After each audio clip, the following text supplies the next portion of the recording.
Hello বন্ধুরা, তোমরা সব কেমন আছো? শুভ দুপুর। এই যে মা আলুর পাঁপড় দিয়েছে, তাই একটা ছোটো ব্লগ ভিডিও করলাম। এই যে সব আলুর পাঁপড়গুলো দিয়েছে, এই যে সব আলুর পাঁপড়। এগুলো এখানটায় 5 কেজি আলু আছে। আলু কেটে সব এই যে কেটে কেটে পাঁপড় করবে। আলুর চিপস হবে। এই যে এগুলো কেটেছে, কেটে কেটে এই যে ওগুলো এখন শুকাতে দিয়েছে রোদে। রোদে শুকানো হবে, দিয়ে আলুর চিপস হয়ে যাবে। আলুর চিপস খেতে ভালোই লাগে বন্ধুরা। কালকে আলু কিনে নিয়ে এসেছিলাম ওই পাঁপড় দেওয়ার জন্য।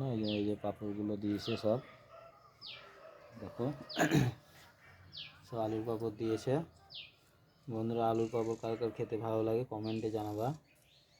আলুর চিপস চিপস করবে, তাই এই যে গোটাতেই সব দিয়েছে। আজকেই দিল, সকালবেলাতেই দিল বন্ধুরা, দেখো।